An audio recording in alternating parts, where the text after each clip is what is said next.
Hi folks, it's Tim Kitchen here and ready for another Wednesday webinar, Adobe in Education Wednesday webinars. Thank you to everyone who's joined us live for this session, which is all about Adobe Express quick actions, AI quick actions that are part of Adobe Express for creativity and productivity. Thank you for joining this Wednesday webinar with the ANZ Adobe Education team. Note that we are recording this session, so please mute your microphone. In the spirit of reconciliation, Adobe acknowledges the traditional custodians of country throughout Australia and their connections to land, sea and community. We pay our respect to their elders past and present and extend that respect to all Indigenous Australians. If you would like to workshop along with the presenter, we encourage you to use two screens or two devices, one to view the presentation and the other to access the software. This avoids constantly flicking between windows. And most importantly, make the most of this professional learning opportunity from Adobe.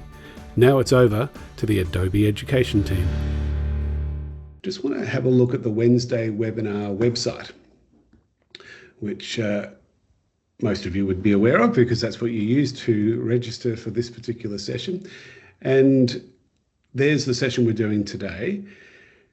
Next Wednesday, we've got a session called Collaboration with Adobe Express, Sharing Libraries for Group Projects. And that could be something very relevant for people in K-12, but also in TAFE and in higher education. And that's going to be run by Molly Turner. So I encourage you to register for that if you haven't already. And then our final session for Term 2, 2025, will be a panel session with some outstanding presenters. Many of these names and faces you would have met and heard of before. Brett Salakis, Pip Cleaves. Oh, Helen Lacey is actually going to be replaced by Molly. I haven't updated that photo yet. Matt Easterman and Dr. Nick Jackson and Michelle Dennis. They're going to be part of a panel with the topic Gen AI in Education, Benefits and Pitfalls. I'm really looking forward to that panel session. I just wanted to make you aware of it. So if you go to the Wednesday webinar site, which for those of you live, Elle's going to put into the chat, then go ahead and register. You can do that now while you're watching if you like. And those of you watching the recording, please jump into the Wednesday webinar site so that you can register for that particular session. The other thing I'd like to share with you is our newsletter. I know most of you already know about it, but if you can share this with your colleagues and your wider networks, it's a wonderful set of resources that we update every month. Usually at the first week of every month, we get it. If we just scroll down, we can see the May edition here. And I'd like to point out a wonderful vodcast that's happening on a monthly basis by two of our Adobe Creative Educator leaders in Erin Raithke and Ben Eales. This is almost like a follow-on from those days. Some of you might remember the Inject Creativity live show that Erin and I ran during the COVID period. Well, this is almost like an offshoot of that, but it's very much their thing. It's not necessarily just an Adobe focus, although there's a big Adobe emphasis in the first episode. But I thought I'd promote that in the newsletter because it's a wonderful initiative.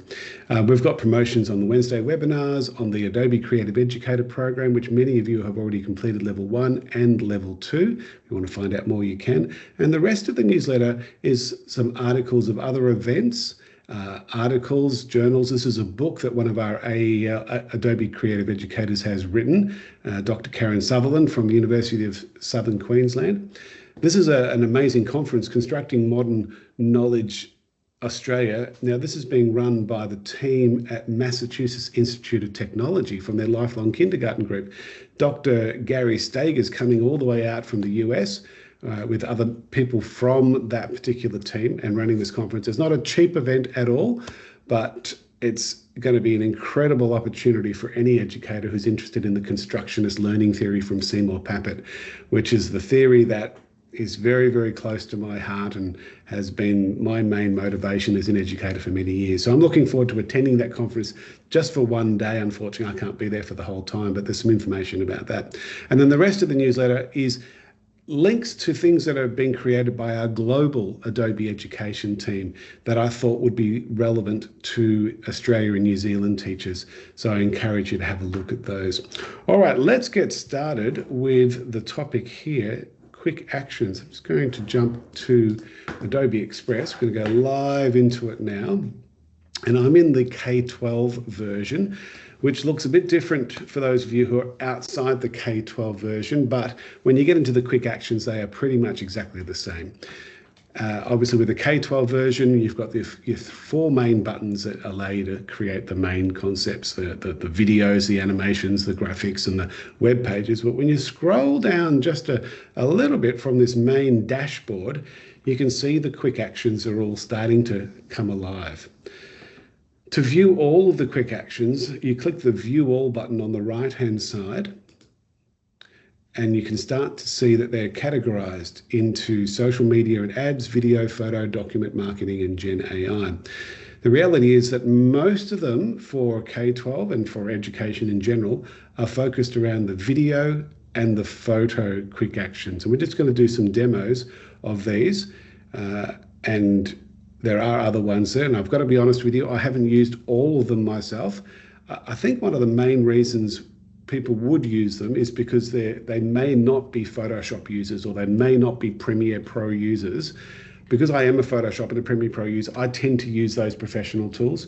But if those professional tools are kind of too hard to load or too hard to use, these quick actions are just incredible. They use the power of those Pro tools, but with a very quick action, as it says, using AI. So let's jump into the video section. So we've got quick actions here to trim video, resize video, merge videos, crop videos.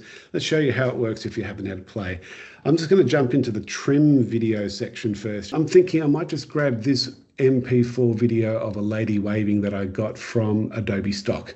And I'm just going to drag it across, and you can get a sense of how this works. So the whole video comes in. You can see it goes for 9 seconds, and instantly I get a few trimming options.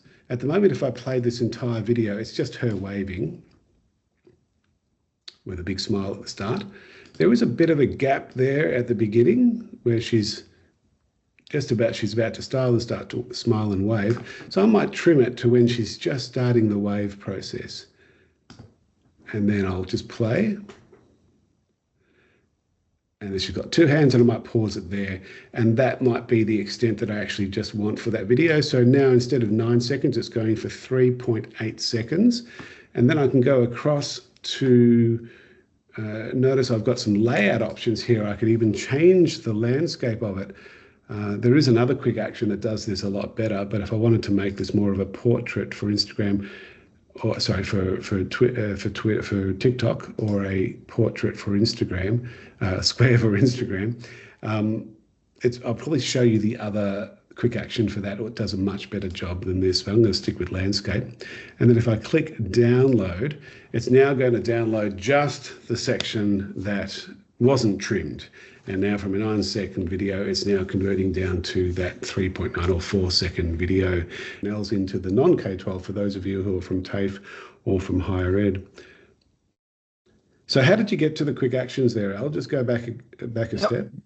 So I tend to go through the little blue circle with the plus, go to my quick actions tab, and then same thing, just slightly different interface rather than having the tabs at the top. We've got them down the side. So video, and you can see exactly the same thing: trim video, resize, merge, etc., etc. Now you've got one there that wasn't in the K-12 version, that clip maker. That's interesting. And again, this is so it turns a video into multiple portrait clips, ready for TikTok, Instagram Reels, etc. So they need to have speech, and it needs to be in English. And what it'll actually do is, if you want to, generate captions, and it'll go in and trim out a little video into these little sort of snippets. I don't have any, unfortunately, video of me going in and doing that. Yeah, but it will go in and do it quite nicely. The nice thing about it is that it'll pull a really long video down into quite short snippets. So perfect for your social media. And again, I think really useful in an education context if you are going in and recording content and wanting to share that with your students, going in and doing those snippets.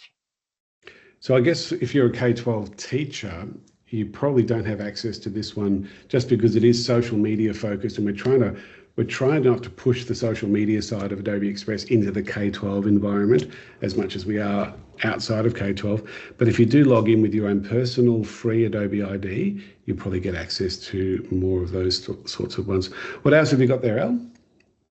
We've got merge videos. So if we click on merge videos, I'll go in and grab 2 videos that these are just Adobe stock ones. Here's ones I prepared earlier, sort of a deal.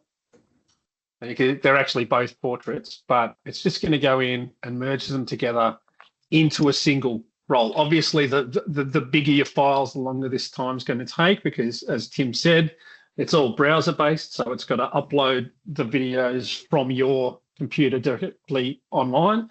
But the nice thing about that is, yeah, if you do have a computer a la a Chromebook or something that's not particularly high powered, you're not using up masses of RAM or anything to go in and do this. This is all bandwidth based.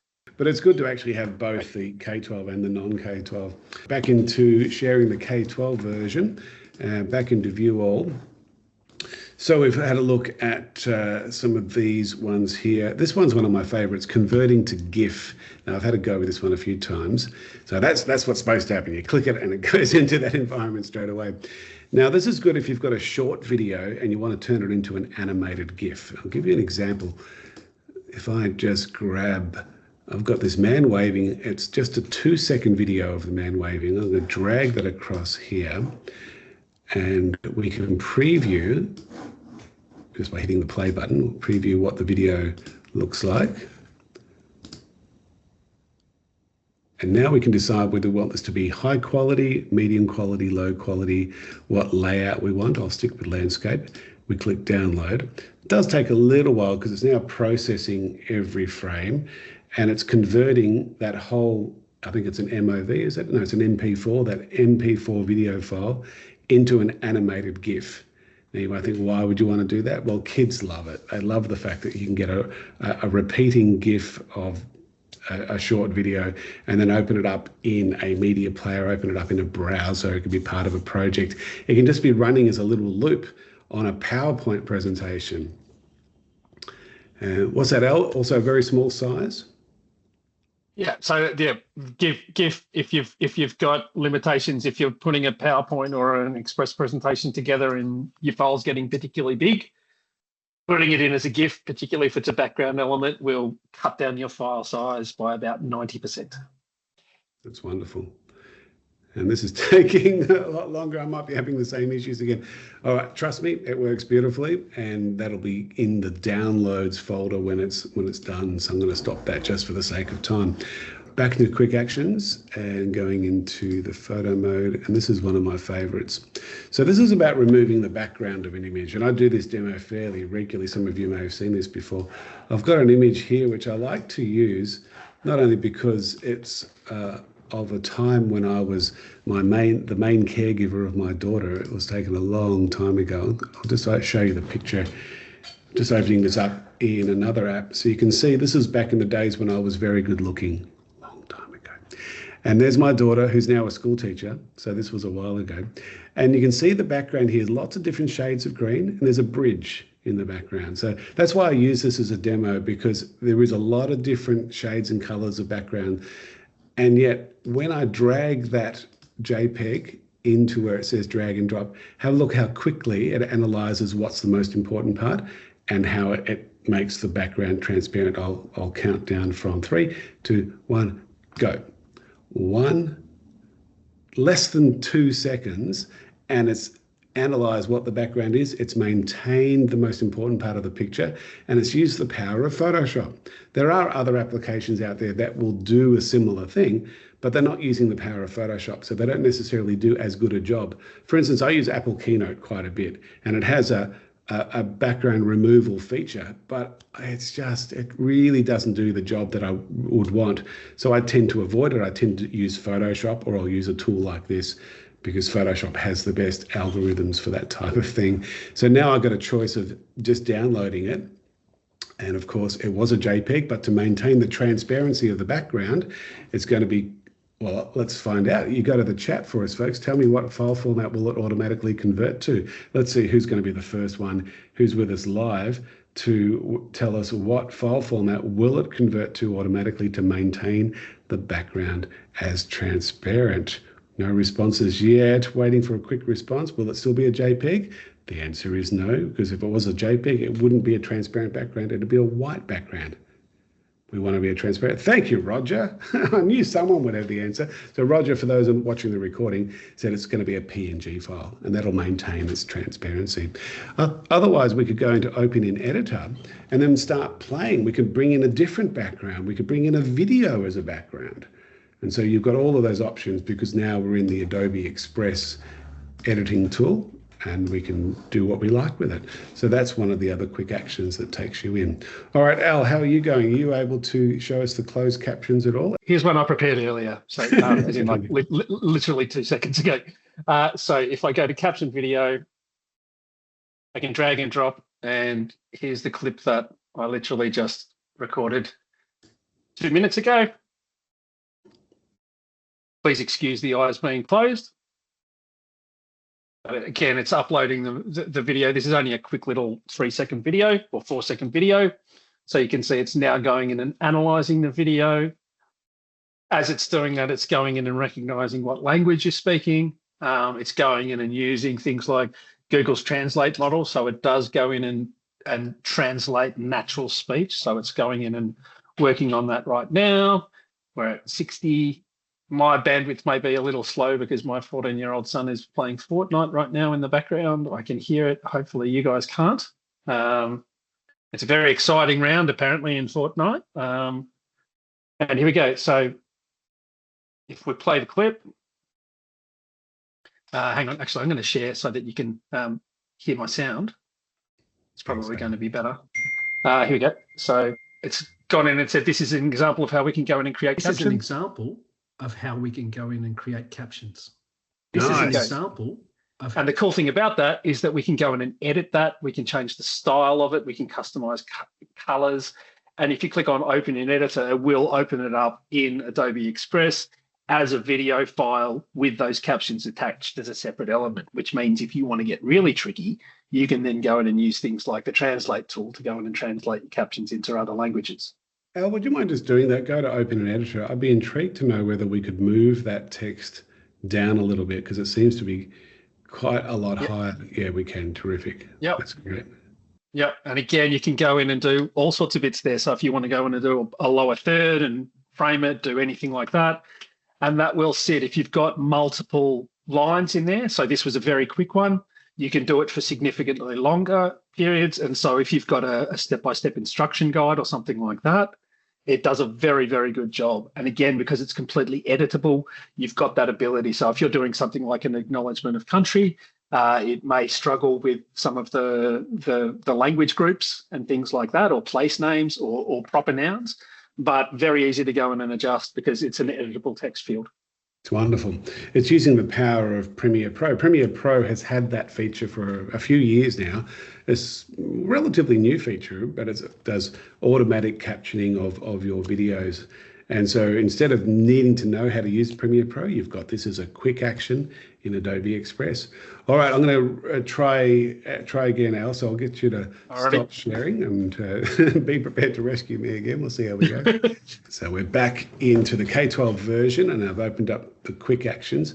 I'm in the photo category, and I'm now looking at something like this one, the logo maker. It says it's in beta, so we'll give it a go. I've had to play with it once or twice before. The first part is encouraging you to have a name. So, I don't know, I'm going to call this L to the Rescue is the name of my business. Make sure I spell it properly. And then thanks Al will be my slogan. And then click next. And so we basically go through, it's like a widget, it's like a program within the program, and we can decide at this point to choose an icon. I might do a search for help, and let's see what comes up. There's a few different help ones. I'll do it, ask for a thank you, or thanks maybe. There we go, let's grab that one. And then we can filter by style. I'll just go with a minimal style. Choose a nice bright orange color. And doesn't want to find that color. So we'll just choose one of these other options here. And now it's actually creating the logo. In fact, Al, oh, you've just done one yourself. There you go. He's made one. He's done a response to my one. There you go. I love it. That's great. So that gives you an example of the types of logos. You can do some editing, can't you, Al? Yeah, absolutely. So you can go in and you can change colors, you can change the fonts, you can go in and change the icon element. The next one I want to quickly show you is Collage Maker. And when we jump into this one, and Al, you might need to be prepared to rescue me again if this carries on like it is, and the fact that it's taking a while. I'm just going to do a quick refresh. And we'll go into View All and Collage Maker. It's under the photo category. Drag and drop the files. So I've got some files pre-prepared here from an event I did at a school yesterday at Flinders Christian Community College. So I'm just going to drag those images in, and it starts to build the collage, and we can shuffle the layout. We can do some more editing by then, now that it's got a bit of an example, it's thrown all those images into a collage. And of course, now I'm in Adobe Express, I can then fine tune exactly where I want or how I want to reorganize and rework those particular images. So it saves you doing that initial thinking of where the images are going to go. Just keep going through the different layouts. So that's the Collage Maker. I'm going to go back to the dashboard by clicking the Adobe Express logo on the top left-hand corner. Takes me back. And for my quick actions in K-12, you just scroll down a little bit, and there they are, suggested quick actions, view all. Just going to do one more in the photo section, Card Maker. When you go to the Card Maker, you've got a bunch of templates to work with. So we can see we can filter them by holidays and by events and thoughtful wishes. I'm going to go with a thank you to Al. So I'm going to start with a thank you. And it's basically encouraging you to add text. So I'll just put in Al and then relocate. So it's like a version of Adobe Express to help you build a card in a sense. And you can add images wherever your images come from. I do happen to have an image of you, Al. Oh, no. There you go. You're looking very, very happy. Yeah. And of course, some of the amazing tools. There's the remove background tool, which hopefully won't take, oh, that was pretty quick. There you go. So we've got rid of the background. I could do some cropping and replacing, some flipping if I wanted to. And then we've got a bunch of themes that we could bring in, color themes. That'll do for the sake of time. Once you've had a play with that, you can download it or you can share it online.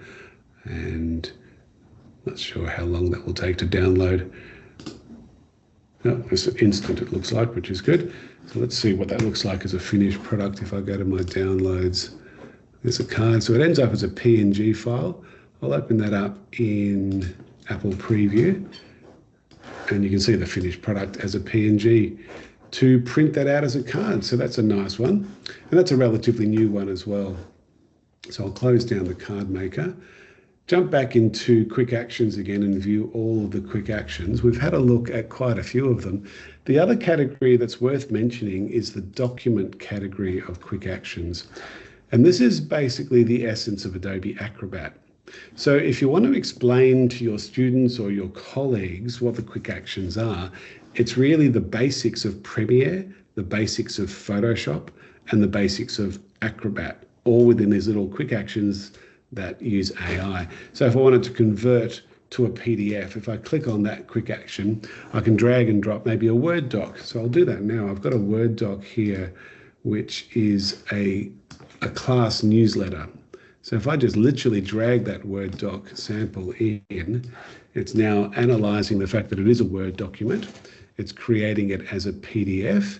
It's doing that conversion, which you'd normally use Acrobat to do that, but it's doing that as a quick action. And now that Word document is a 4-page PDF document with a fair bit of detail.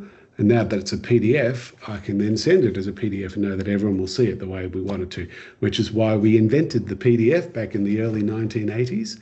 And that's how Adobe got started as a company back all those years ago. Isn't it interesting how it's still considered the standard format for documents, PDF, and yet that technology has been around for a long, long time. There's not many applications out there that are still the standard from the 80s and the 90s. I can only think of a few. Maybe Excel would be one. That's still the standard in spreadsheeting.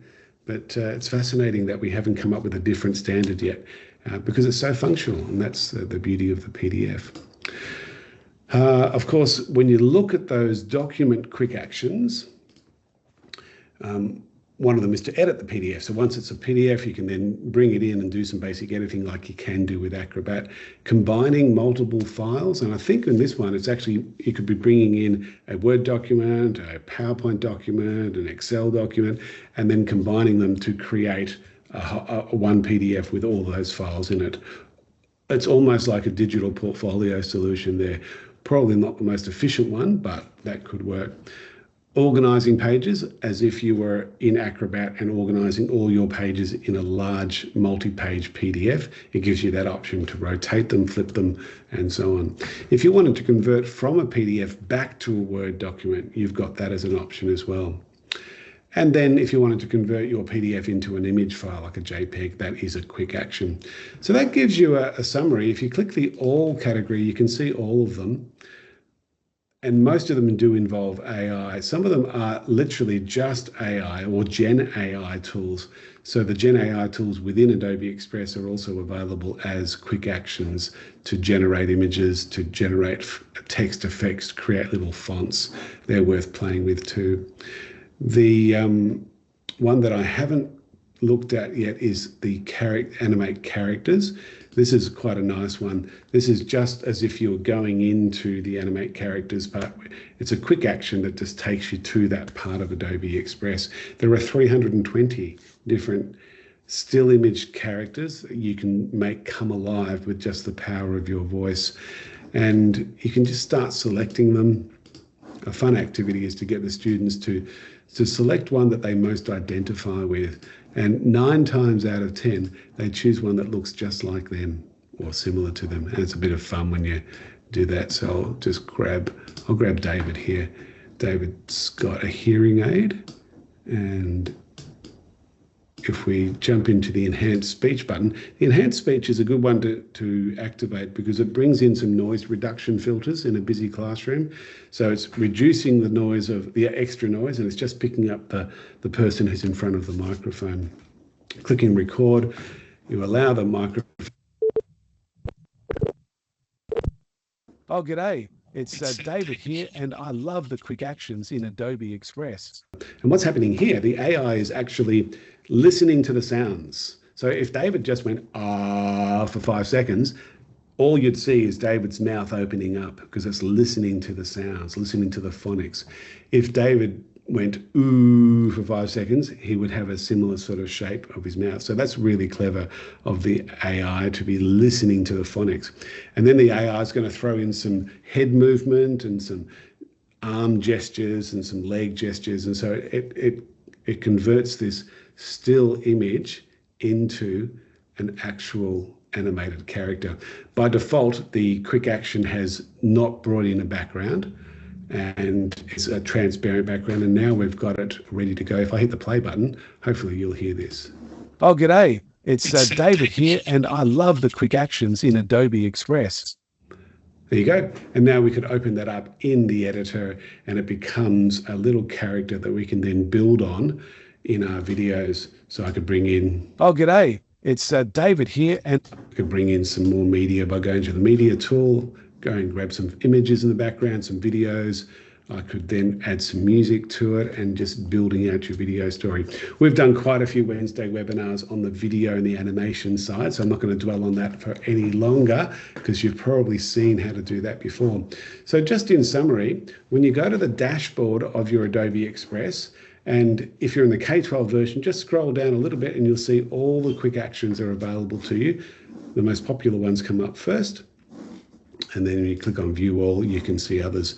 One we haven't looked at is Profile Picture Maker, which is a lot of fun. you can actually create a profile out of an image. In fact, let's have a quick look at that to finish off. I'm going to browse for an image. Gee, I wonder who I could pick on here, Al. Let's see if I can find you again. There we go. So there's a picture of Al about to come up. It's generating the perfect profile picture of Al. Hopefully it'll come up in 5, 4, 3, 2, 1. Oh well, best laid plans. There you go, Al. Looks like you've escaped that one. But what it does, it brings up a whole lot of different backgrounds and different colors, and then you can just choose which one you want to generate a lovely profile picture. And it usually does that a lot quicker than what is being shown here. So have a play with that one. That's a lot of fun. If you're in the full non-K-12 version of Adobe Express, the way that Al brought it in was with the little plus symbol at the top left-hand corner, and you can see the quick actions tab, and that gives you access to all the quick actions. Every so often, there's a new quick action that's come in. In fact, that profile picture one has only been around for a little while, and some of the others that we showed you too have only been around for a little while. Generate a QR code. That's another cool quick action that we haven't shown you today. So hopefully that's been helpful. Al, is there anything in the chat at all that I need to address before we finish up? No, I think everybody's all good to go. Excellent. You've got a last few minutes. When we stop the recording, we're happy to have a chat with those who are with us live. What I do want to do is promote coming events and some other resources for you. So, Al, would you mind putting this link into the chat for those of you who are watching the recording? I've been creating a whole set of little short tutorials for teachers and students. Some of them relate to quick actions, but most of them relate to video and animation and all sorts of different aspects of Adobe Express. That QR code and that link will take you there, and I encourage you to share that with your colleagues, but also your students. And it's a nice way of just getting started in the world of Adobe Express with an Australian voice, with some short little tutorials. The other resource I want to share is the Wednesday webinar that we've got planned for the final one for this term, which we mentioned at the start, Gen AI in Education Benefits and Pitfalls. It's a panel session, and you can see the panelists there. Wonderful people who have been around the traps for quite a while, including Brett Salakis, the Hewlett-Packard Education Ambassador, Pip Cleaves, who was our keynote presenter at our conference last year, Michelle Dennis, the Head of Digital at Hailbury, Dr. Nick Jackson from Scotch College in Adelaide, Matthew Eastman, who is an education consultant now around Australia, very well known, and Molly Turner, who's on our education team as well. We've got her on the panel. So lovely balance of people who are currently teaching and those who are education consultants. I'll be hosting that panel. Looking forward to getting as many people. So please share this with your community. This will be happening on the 4th of June, the very last Wednesday webinar. The next Wednesday webinar, which didn't come up then, I'll just bring it up now. There we go, that's looking better. The next Wednesday webinar is about collaboration with Adobe Express, shared libraries for group projects. That's going to be run by our colleague Molly Turner. So we're looking forward to that one next Wednesday. Please join us if you can. And just to wrap things up, here's our final video. Thank you for being part of this Wednesday webinar from the ANZ Adobe Education team. We hope you found it helpful.